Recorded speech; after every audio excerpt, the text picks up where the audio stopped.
నీట్లో మంచి ర్యాంక్ రాని విద్యార్థులకు బెస్ట్ ఆప్షన్ సిఎస్ఈఎంఏ కోర్సులు అడ్మిషన్స్ జరుగుతున్నవి. నమస్కారం, సుమన్ టీవీకి స్వాగతం. నేను మానస. ఈ రోజు మనతో పాటు ఉన్నారు ప్రముఖ కవయిత్రి, అలాగే విశ్వ నియమాల ప్రచారకురాలు డాక్టర్ లక్కరాజు నిర్మల గారు.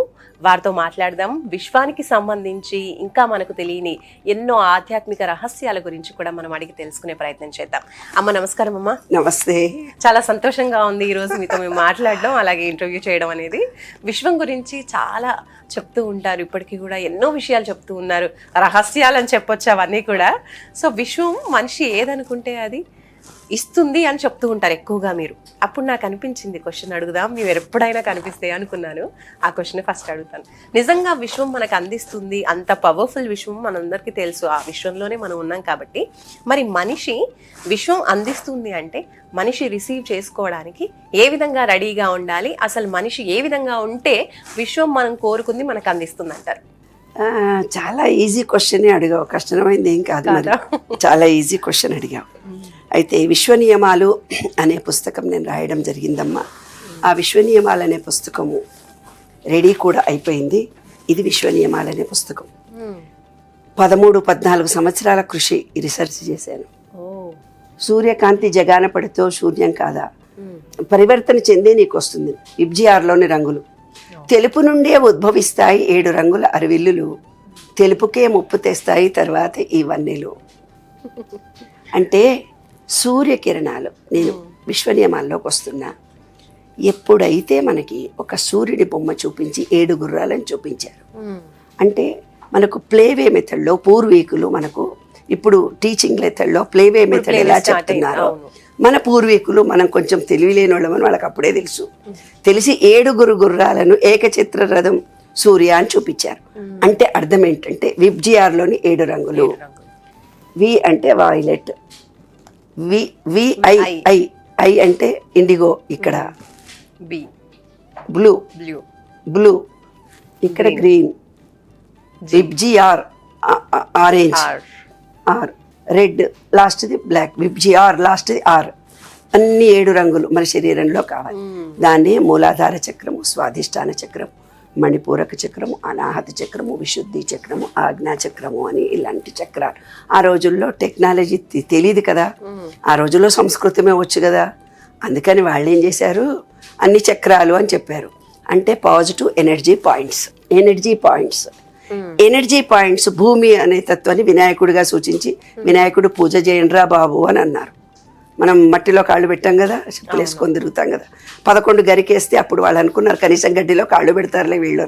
అబ్బో మనం భలే ఇంటెలిజెంట్లం కదా, అది కూడా రెడీమేడ్ కొనుక్కొచ్చేస్తాం కదా.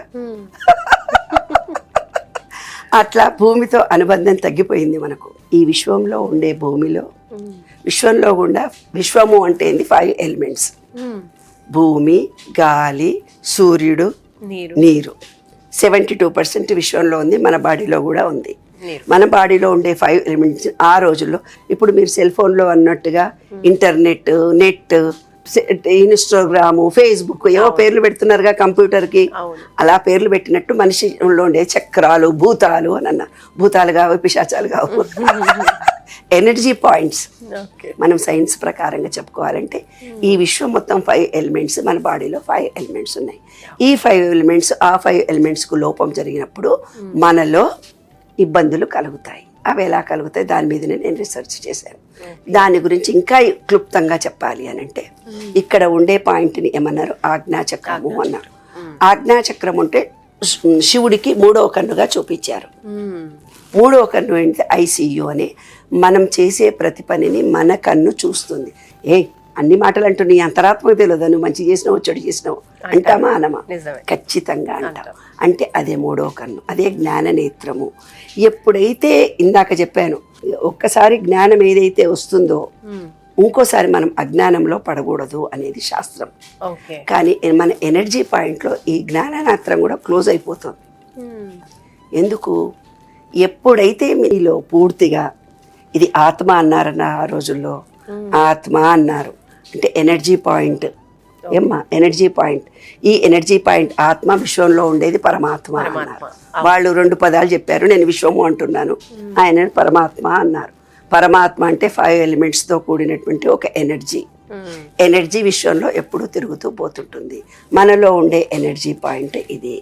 ఆ ఎనర్జీ పాయింట్లో లోపాలు జరిగిన ఆ ఎనర్జీ పాయింట్ నుంచి ఈ విశ్వంలో ఉండే ఎనర్జీని కలవడానికి కనెక్షనే నేను చెప్పే విశ్వ నియమాలు. ఓకే, అంతే. రైట్. అండ్ విశ్వ నియమాల గురించి చెప్తున్నప్పుడు మనం విశ్వం ఏదనుకుంటే అది ఇస్తుంది అంటున్నారు కదమ్మా, అది ఎలా సాధ్యమవుతుంది అంటారు? అంటే మీరు సాధన చేయడం వల్ల మీకు సాధ్యమవుతుందా? ప్రతి ఒక్కరికి కూడా సాధ్యమవుతుంది? ప్రతి ఒక్కళ్ళకి సాధ్యమవుతుంది. అలా ఎలా? ప్రతి ఒక్కళ్ళకి సాధ్యమవుతుంది. నిన్న సాయంకాలం పొద్దున్న నుంచి విశ్వ నియమాల పుస్తకాన్ని స్క్రిప్ట్ రాస్తూ దిద్దుతూ చాలా వర్క్ చేశాను. నిన్న వేస్తే వాకింగ్ వెళ్ళలేదు నేను. ఇప్పుడు నేను వెళ్తానని 6:30కి జస్ట్ మా ఇంటి ముందే ఒక పార్క్ ఉంది, ఆ పార్కులోకి వెళ్ళారు. పార్కులోకి వెళ్ళి అలా తిరుగుతుంటే ఒక అమ్మాయి చెప్పులు వేసుకొని నడిస్తే, కాదే బాబు మట్టిలో కాళ్ళు చెప్పులు లేకుండా నడువు, కాస్త గడ్డిలో నీ పిల్లని కూడా చంటి పిల్లని కూడా గడ్డిలో వదిలిపెట్టు, కాస్త నడిస్తే ఎలిమెంట్ ఎడత ఎలిమెంట్ నీ బిడ్డకు బాగుంటుంది. మూలాధార చక్రం యాక్టివేట్గా ఉంటే స్థిర నిర్ణయాలు ఉంటాయి. అది లోపం జరిగితే ఎవరిని నమ్మరు వాళ్ళు. బ్యాలెన్స్డ్ మైండ్ ఉండదు. ప్రతిదానికి భయపడుతూ ఉంటారు అందరూ. ఎవరిని నమ్మరు, అపనమ్మకాలు ఉంటాయి. జీవితంలో ఒక స్థిర నిర్ణయ శక్తి ఉండదు. నేను ఈ రకంగా బ్రతకాలనే ఆలోచన కూడా వాళ్ళ దగ్గర ఉండదు. అది పాయింట్. అని అంటే, నేను వచ్చాను కదే కోకిలా పలకవే, హాయ్ ఫ్రెండ్ ఎక్కడున్నావు, దూరంగా ఉన్నావా, ఇక్కడ లేవా, నువ్వు దూరం వెళ్ళిపోయావా అన్నాను. కుహు అంది. ఆ అమ్మాయిని చూసి నవ్వుతుంది. అదేంటంటే మీరు అనగానే మీ పలుకుతోందా అంటే, అవునే నా ఫ్రెండ్, ఆకులు పలుకుతాయి, చెట్లు పలుకుతాయి, ఆకాశం కూడా పలుకుతాయి. అయినాక ఆ అమ్మాయి ఇంకో చూస్తావా అని అడిగా. అన్నది. అయితే కోకిల నువ్వు ఒక పాట పాడవే, కాస్త కుహు అన్నావు, పలకరించావు, ఓకే బాగానే ఉంది, ఒక్క పాట పాడవంటే కుహు అని చాలాసేపు పాడింది. ఆ అమ్మాయి నవ్వుతుంది, అలా ఎలా అంటే అని. అలాగా సూర్యుడు రాకపోయి వర్షం పడుతూ ఉన్నప్పుడు వర్షం పుల్ల తడిసొచ్చావని మా వారు అంటారు. తడవను. వర్షంలో నేను వెళ్ళిపోయి సూర్యుడిని డాడీ అంటాను నేను. డాడీ మరి నిన్ను చూడలేదు కదా, గుడ్ మార్నింగ్ చెప్పాలి కదా, ఇవాళ నాన్న కనిపించవంటే సూర్యుడు మబ్బుల్లో నుంచి బయటకు వస్తాడు. వచ్చి కనిపించి 1 సెకండ్లో మాయమైపోతాడు. నాతో ఉండే వాళ్ళంతా ఆశ్చర్యపోతారు. అలా వేల అనుభవాలు, కోట్ల అనుభవాలు నాలో ఉన్నాయి. కాబట్టి విశ్వంతో మీరు కూడా ఎవరైనా మాట్లాడొచ్చు. అది చాలా ఈజీ. ఎవరో ఒక ఇందాకనే మీదే ఎక్స్పీరియన్స్. నేను విశ్వనియమాల్లో మిమ్మల్ని చూసినప్పుడు అనుకోకుండా మీరు ఇవాళ కలిశారు మేడం అంటే, మీ మనసులో విశ్వనియమాలు కలిసినటువంటి మేడం నాతో కలిసి ఉంటే బాగుండేది, మీ మనసులో ఒక సంకల్పం కలిగింది. ఇవాళ నేను కలిగాను. మీకు కూడా విశ్వనియమం సక్సెస్ అయిందా కాలేదా నాకు ఇప్పుడు చెప్పు. పుష్కరాలకు వెళ్ళాను. పుష్కరాలకు వెళ్ళి 100 మంది అక్కడ దర్శనం చేసుకుంటున్నారు. కొంచెం మేము వివి అయిపోయాం కాబట్టి మేము కొంచెం డైరెక్ట్గా వెళ్ళాము. మేము పెద్దవాళ్ళమి వెళ్ళి దర్శనం చేసుకుంటూ ఒక ఆమె నమస్తే అని ఒక గుంపు వచ్చారు. ఎవరు అంటే, టీవీలో మాట్లాడతారు కదా మేడం, యూట్యూబ్లో మేము చూసినాము మిమ్మల్ని, చాలా బాగా మాట్లాడతారు మీరు, మీ మాటను మీ నవ్వు మాకు నిరంతరం కనిపిస్తూనే ఉంటుంది. అబ్బా మేడం కనిపిస్తే బాగుండన్నారు, మీరు కనిపించేశారు మేడం అంది. ఓకే, ఎస్, మనం ఏమనుకుంటే అది జరుగుతుంది. అంటే ఇలాంటి విషయాలే కాకుండా ఇప్పుడమ్మా కొంతమందికి చాలా సీరియస్ విషయాలు ఉంటాయి, లైక్ ఆర్థికంగా చాలా సమస్యలు ఉంటాయి, లేదంటే ఇంకా ఏవో పెద్ద పెద్ద సమస్యలు. మనకు కొంతమంది మాటలు వింటూ ఉంటే మనసు నిజంగా కళ్ళ వెంబడి నీళ్ళు వచ్చేస్తూ ఉంటాయి. అంత బాధాకరమైన పరిస్థితులు అనుభవిస్తూ ఉంటారు. మరి అలాంటి వాళ్ళకి కూడా విశ్వం నుంచి వాళ్ళు ఇట్లా కోరుకుని ఈ సమస్యలు తగ్గిపోవాలను, లేదంటే వాళ్ళకి ఆర్థిక సమస్యలు ఉన్నాయి అంటే వాళ్ళ బాధ, వాళ్ళు కోరుకున్న కోరిక నిజమైంది అయ్యింటే ఖచ్చితంగా అవుతుందంటారా? ఏమైనా సాధన బాధ కోరిక అంటూ ఏవి లేవు. అసలు మనిషికి బాధలే లేవు.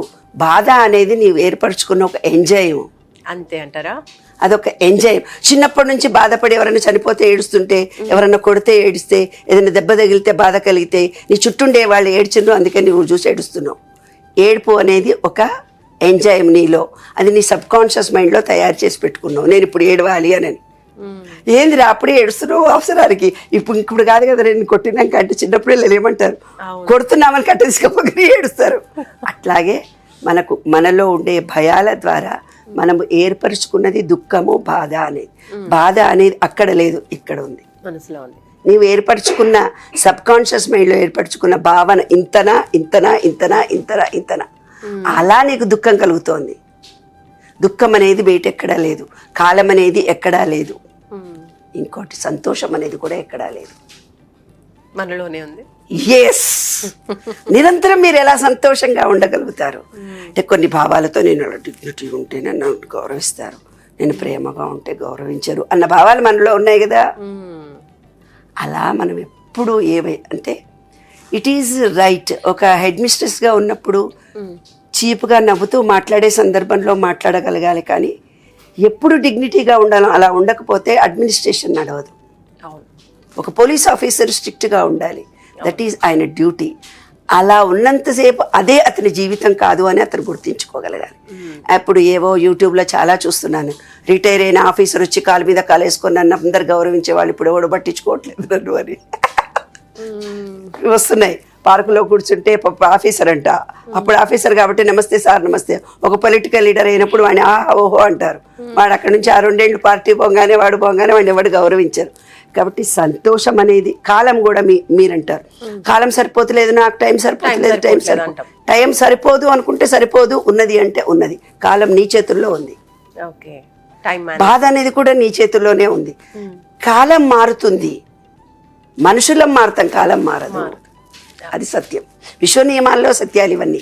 ఇప్పుడు కొంతమంది ఈజీ మనీకి అలవాటు పడిపోయారు, మనం చూస్తున్నాం. రకరకాల వేస్లో వాళ్ళు డబ్బులు సంపాదించడానికి, కష్టపడకుండా సంపాదించడానికి ప్రయత్నిస్తున్న వాళ్ళు యంగ్స్టర్స్ చాలా మందిని చూస్తున్నాం.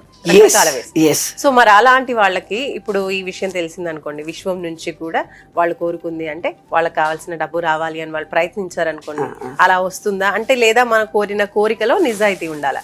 ఎస్, ఇది సత్యం. ఇప్పుడు కావాల్సింది మేము ఎన్నో యూట్యూబ్ ఛానళ్ళలో చూస్తుంటాను. 2 ఒత్తులు వేయాలన్నా దీపం పెట్టడానికి, 3 ఒత్తులు వేయాలన్నా, 2 ఒత్తులు 3 ఒత్తులు కాదే దీపం పెట్టే వాళ్ళు ఉంటే చాలు ఈ రోజుల్లో. ఇంకోటి, ఒక అబ్బాయి నన్ను అడిగాడు, మూలాధార అసలు మూలాధార చక్రం అంటే ఏంటమ్మా మాకు తెలియనే తెలియదు, ఆ చక్రాలు ఎక్కడ ఉంటాయి, బయట ఉంటాయా లోపల ఉంటాయా? Is it right? చెప్పేవాళ్ళు ఎవరు లేరు మనకి. ఇవాళ మాకు డబ్బు సంపాదించుకోవాలి అంటున్నారు, కానీ మానవతా విలువలు కొన్నింటిని మనం పాటించాలి. అబద్ధాలు చెప్పకూడదని, ఒకళ్ళని చూసి ఈర్షపడకూడదని, సెల్ఫిష్గా ఉండకూడదని, నువ్వు ఎలా ధర్మంతో నీ డ్యూటీ నువ్వు కరెక్ట్గా చేస్తే దాని నుంచి వచ్చిన డబ్బులే నీ జీవితము అని ఎవరు మనకు చెప్పలేదు కదా. నువ్వు డబ్బులు సంపాదించావు. ఇప్పుడు డ్రైవర్ వస్తుంటే కారులో డ్రైవర్ చెప్తున్నాడు, నేను ఒక అమ్మాయిని ప్రేమించాను 3 ఏళ్ల నుంచి, ఆ అమ్మాయి నా గర్ల్ ఫ్రెండ్, నా దగ్గర మళ్ళీ ఊరికే పైసలు అడిగితే ఇస్తూ పోతున్నా. నేను ఆటో నడిపేవాడిని, ఆటో కూడా వద్దు, నువ్వు కారు కావాలంటే నేను వాళ్ళ కారు కొన్నా, 8 లక్షలు అప్పు చేసి 3 రోజుల నుంచి మాట్లాడుతులేదమ్మా. నువ్వు ఇంత పెద్ద మనిషివు కదా, నువ్వు విషయం చేసినావు కదా, నీ మాటలు చూస్తే నాకు ధైర్యం అర్థమై నాకు ఆ అమ్మాయి మాట్లాడుతుంది లేదా అమ్మ అని అడుగుతున్నాడు. మరి ఏం చెప్పారు ఆన్సర్ మీరు? పెళ్లి చేసుకునే భార్యనే నమ్మట్లేదు, ఎవరో గర్ల్ ఫ్రెండ్ని నువ్వు నమ్మి ఆమెకు డబ్బులు ఇస్తూ ఆమె చెప్పిందని నువ్వు చేసి ఆమె నిన్ను పలకరించకపోతే నువ్వు బాధపడుతున్నావు అంటే, రేపు ఇంకో అమ్మాయిని పెళ్లి చేసుకుంటావు కదా నువ్వు, అవసరమైతే చేసుకుంటావా చేసుకో. లేదు మేడం అమ్మాయినే ప్రేమించిన, ఆ అమ్మాయి ఇంకొకళ్ళని చేసుకొని వెళ్ళిపోయింది అనుకో, అప్పుడు నీ పరిస్థితి ఏంటి? కాబట్టి మనం యథార్థంగా ఒప్పుకోవాలి. ఇప్పుడు డిజేబుల్డ్ స్కూల్ నేను రన్ చేశానని చెప్పాను కదా నాన్న, కాళ్ళు చేతులు లేని పిల్లలకి అయితే కాళ్ళు లేదు చెయ్యి లేదని ఎక్సెప్ట్ చేస్తూ యాక్సిడెంట్లో పోతుంది నాన్న, ఒక అమ్మాయికి పోతుంది, ఒక వ్యక్తికి చెయ్యి పోతుంది, ఒక కాలు పోతుంది, ఎక్సెప్ట్ చేస్తున్నావా లేదా? అలాగే నాకు డిజేబుల్డ్ పిల్లగాడు పుట్టినట్టు నువ్వు ఒప్పుకోవాలి. అలాగే నీ సంపాదన 4,000 అంటే 4,000కి నువ్వు ఒప్పుకోవాలి. 10,000, 5,000, 20,000, 50,000 సంపాదించడానికి ఈ విశ్వం నీకు ఇచ్చింది ఎంత? ఈ బాటిల్లో నువ్వు ఎన్ని నీళ్లు పడతాయి? ఒక 200 ml. 200 ml. నేను 1 లీటర్ పోయాలనుకున్నా, పట్టదు. అలాగే విశ్వ నియమం అంటూ ఒకటి ఎప్పుడు పర్మనెంట్గా ఉంది. ఆ నియమం ఏమిటి? ఒక 3,000 పనిచేస్తున్న ఒక అటెండర్ ఉన్నాడు, 3,000 రూపాయలకు పనిచేస్తున్నాడు, కానీ వాడు పనిచేసేది 1,000 రూపాయల పని, 2,000 పనే కొడుతున్నాడు. ఒక ఆఫీసర్ ఉన్నాడు, ఒక సాఫ్ట్వేర్ ఇంజనీరు, ఏదో ఒక ఉద్యోగం, 1,00,000 రూపాయల జీతం అతనికి. ఒక CEO ఉన్నాడు, 1,00,000 రూపాయల జీతం, కానీ 25% పనిచేస్తున్నాడు. 25,000 పనిచేసి 75,000 పనే కొడుతున్నాడు, కానీ 1,00,000 రూపాయల జీతం తీసుకుపోయి ఆ 75,000 ఒక ఇల్లు కొనుక్కుంటానని ఇచ్చాడు. ఇల్లు గడవడానికి 25,000 వాడుకున్నాడు, 75,000 రూపాయలు ఎవనుకో అడ్వాన్స్ ఇచ్చాడు, ఫ్లాట్ కొనుక్కుందాం. వాడు ఫ్లాట్ ఇవ్వడు, వీనికి డబ్బులు రావు. ఎందుకు? ఈ డ్యూటీలో 75,000 డ్యూటీని నువ్వు ఎగ్గొట్టావు కదా, ఎగ్గొట్టి తీసుకుపోయి ఇంకో ఫ్లాట్ కట్టావు. కాబట్టి వాళ్ళు కూడా ఈ అటెండర్ ఏం చేశాడు? 1,000 రూపాయల పనిచేసి 3,000 జీతం తీసుకున్నాడు కదా, 2,000 డాక్టర్ ఖర్చు పెడతాడు, వాడి బిడ్డకో వాడికో ఏదో ఒకటి కడుపు నొప్పో ఏమో వస్తుంది, డాక్టర్ దగ్గర పోతాడు, 2,000 ఖర్చు పెడతాడు. అంటే ఈ విశ్వం ఏం చేస్తుంది, నీ ధర్మాన్ని నువ్వు కరెక్ట్గా చేసినప్పుడు, నీవు ఎవరిని ప్రేమించాలో పేచినప్పుడు, ధర్మబద్ధంగా నువ్వు సంపాదించినప్పుడు, నువ్వు ధర్మబద్ధంగా ఉన్నప్పుడు, నువ్వు మనసారా అందరినీ ప్రేమించినప్పుడు, నువ్వేది కావాలంటే అది ఇస్తా. విశ్వం పలుకుతుంది. విశ్వం పలకడం చాలా ఈజీ. మనీ సంపాదించడం చాలా కష్టం. మనీ అనేది ఒక ఎనర్జీ. ఆ ఎనర్జీ లెవెల్స్ నీలో ఉండాలి, అప్పుడే నీకు డబ్బు వస్తుంది. రైట్ అమ్మా, థ్యాంక్ యూ.